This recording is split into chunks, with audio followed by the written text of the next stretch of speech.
Hey guys, what's up? Welcome back to Force Strategy Gaming. Today we're going to be taking a look at a Zerg strategy. In this particular replay, our Zerg player here is Paranoid, and our Terran opponent is Lucifron. There we go. So Lucifron is our Terran opponent, Paranoid is the player we will be looking at. So what we're looking at specifically today is a strategy that's going to be good in the Zerg versus Terran matchup. Basically, we're going to be going Queen heavy, and this is going to do a great job of protecting us against early Hellions into Banshees. This is a very popular opening as Terran against Zerg. You're probably, if you're playing your ladder games, you're probably seeing this in a good percentage of your matchups when you play against Terran. It's very popular because it's very effective.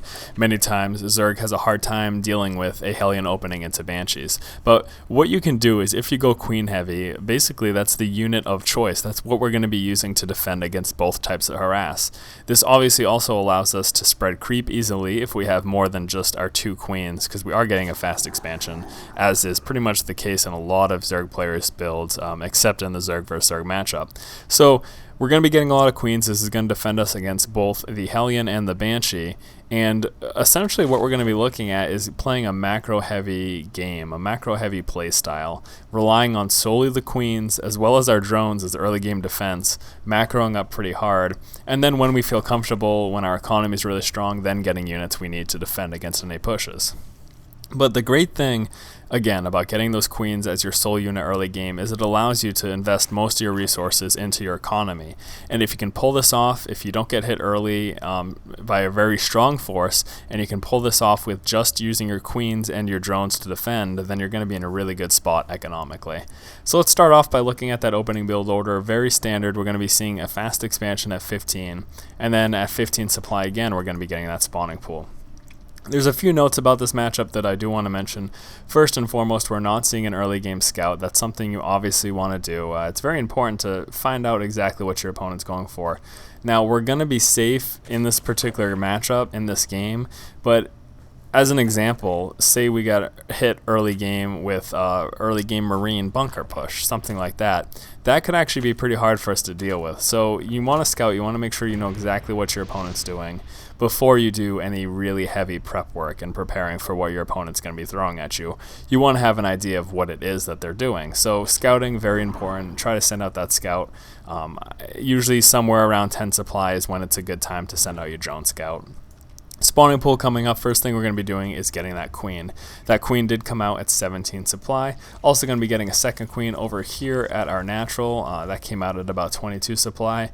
Getting some Zerglings in between as well. Now these early game Zerglings are going to be used for two purposes. They're going to be used for scouting.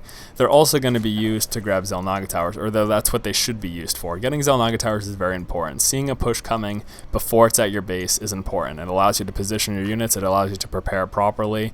It allows you to build any extra units if your opponent has a large army. So I always suggest, if you're building 2 to 4 Zerglings early in the game, scout with one of them, send 1 to 2 to grab Xel'Naga Towers, and then use your fourth and final one for whatever you want. But that's pretty much a good use of your early game Zerglings. So we're seeing here, moving in with the Zergling Scout, we see that factory swap, and that's about the time, right about now, at around the 5-minute mark, that this will be taking place. But again, the problem is, we were vulnerable to an early game Marine push. So you want to scout early game. You want to scout before this point, because you do want to see what your opponent's doing. Back at our base here, we are seeing some spine crawlers go down. Now this is for Hellion defense, and this is good because we saw that factory right here.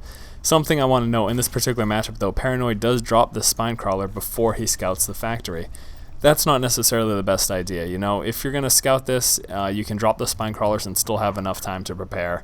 Also, again, grabbing these Xel'Naga Towers, we would see that Hellion coming when it was about at this point, and that would allow you ample time to drop down those spine crawlers as needed.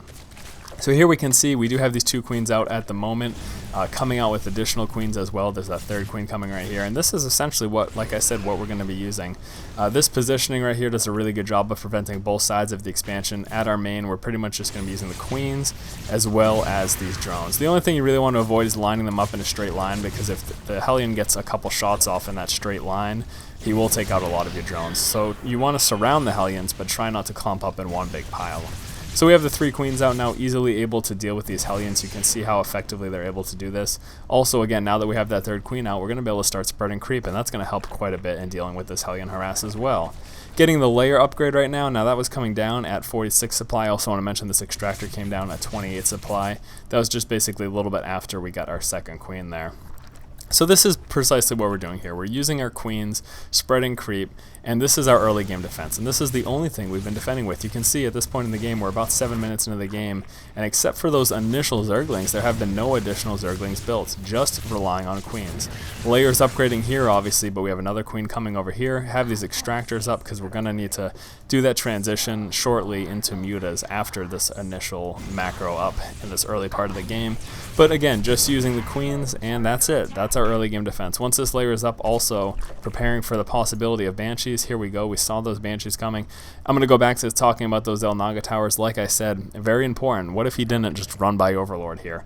If he went along the side, you'd have a better chance of seeing that push coming if you had Xel'Naga towers. So it's a good idea. Use early Zerglings. Grab the Xel'Naga towers. If he pushes out against them with the Banshees, if he tries to kill your Zerglings, you can just move them when you see Hellions or Banshees coming. Just run back to your base. But at least you are then prepared and you know that attack's coming. Moving up with these queens, you can see how effectively they deal with Banshees. It's pretty much not a problem. Queens do a really good job of fending off Banshees. Obviously, you would be worried about Cloak, but again, we got that Lair up, so we were then able to get an Overseer out. Now that this Lair is up, we're going to be getting that Spire as well. That came down at 48 supply. Realize, the exact supply counts aren't super important. In fact, I write in the description of every single video that supply counts are subject to change based on what you scout, based on what your opponent's doing, but just the general idea of what's happened in this game so far. We just used queens early game to defend. You saw how effective it is against defending against Banshees as well as Hellions. Now, again, if you're worried about Cloak, we got that Lair in time before those Banshees were here to get that Overseer, so we could have dealt with Cloak. But look at this, just queens. All we're using to defend is queens. We had a couple spine crawlers, using some drones, and that's it. There have been no Zerglings, no roaches, nothing yet. In fact, we're not actually going to start really getting units until the Spire comes up. This can be an effective playstyle. If you haven't tried playing with queens, if you haven't tried using queens as your primary defense early game, realize it can be effective. There's a few things to worry about. If we saw a Marine Marauder push early game from our opponent, we would be vulnerable. We would be in a lot of trouble. And again, without having these Xel'Naga towers, it makes you really susceptible to that kind of push. So I strongly suggest using Zerglings, grabbing Xel'Naga towers. If a Marine Marauder push were to come, you would see it when it was pushing out at this point, or if you had this Xel'Naga tower and it went in this direction, you would see it when it was about here. That is ample time to use all the larvae you have to make a bunch of Zerglings, to get some spine crawlers, and you're all set. Grab those Xel'Naga towers, get forward scouting, maybe have a Zergling sitting here and here for even more advanced warning. If a push comes out, make those Zerglings, and you're all set. But until that point, you can just rely on queens. Using only these queens as defense, drones, and spine crawlers, it works. You can see how effective it's been thus far. Moving in some Overlords to get some scouting, just to get a good idea of what our opponent's doing. Defending against this drop, again, just queens, just drones. It's crazy to think about, but this can be effective defense. As long as you scout, as long as if you see a heavy push coming, you have enough time to make units and drop down spine crawlers, you will be all set with just doing this. And again, realize the huge advantages to just going with a queen, spine crawler, and drone defense early game are that it allows you to get a really heavy economy. It allows you to macro very hard. And in doing so, when you do transition into mutas, you're going to be able to get a lot. You're going to be able to get these upgrades. You can see we have these evolution chambers down. Getting this extra hatchery, this enables for extra larvae. Again, we have these extra queens, so we can afford the energy to spawn extra larvae. And yeah, spreading creep and just basically playing a macro heavy game, getting ready to expand, getting rid of these rocks, getting rid of these rocks. And this is a good way. Can be an effective strategy against a Terran opponent. And again, like I said, this queen heavy build is going to work very, very well against the Hellion into Banshee opening. Now, obviously, it's not going to happen every game, but it does happen a lot of games. A lot of Terran players open that way. When I'm playing Terran, I do play random now, but when I'm playing as Terran, when I get Terran in my matchups, that's my preferred opening of choice because it's very effective. Aside from an early Marine bunker push, Hellion into Banshee is very effective, or Hellion into Thor. And so, yeah, if you're going to expect this from your opponent, which a lot of times you will, opening like this is going to be very effective. Now, at this point, just continuing, like I said, just continuing to macro. Finally, we're going to start getting units. We see these pushes coming. Going to be getting Zerglings, going to be getting mutas. Now in these next few engagements, we're going to look at some unit positioning, how to, effectively surround. Realize that Zerg wants to get a surround. You want to wrap around your opponent's units. You can see running those Zerglings beyond the Marines and then attacking when they're fully surrounding them. Also going to be moving in these mutas, trying to take down that siege tank as quickly as possible. Very effective tactics, very effective unit positioning in any particular engagement. And again, most effective when surrounding. You don't want your Zerglings just chasing the front of his line. You want them to wrap around the units and then engage once they have a full surround. Now at this point, we're going to be moving up our units, testing the front waters. We just want to see specifically what our opponent has. Moving in with these mutalisks, picking off any building workers, that's a great idea as well. Trying to move the banelings into the mineral line, obviously that's very effective. Now in seeing these siege tanks, we would like to take them out, but the Marines plus the missile turret pretty much makes it difficult for our mutalisks to move in there essentially. So we're just going to continue to macro up, we're going to continue to build units, use all of this vision. I mean, look at this, it's like we have map hacks. With spreading creep and with overlords, it's absurd the amount of vision that you can get on a map. This is one of the reasons I really enjoy playing Zerg, just because you get so much intel. It allows you to see so much, placing an overlord back here, placing an overlord over here, seeing before they even expand and being able to respond to it right away. These are the things that you can do if you're playing a macro heavy Zerg style game and you're scouting properly. Same idea here, we're going to try to move our Zerglings in, wrap around the units, and then attack. Obviously not that effective, but we do have the second wave right there, and we're going to be moving those right in to the siege tanks, attacking, and there you go. So definitely some good play here by Paranoid.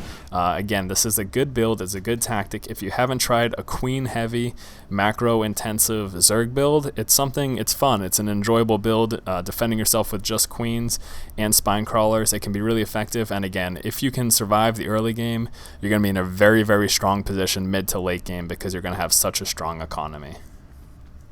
Now we're just going to look at that opening build.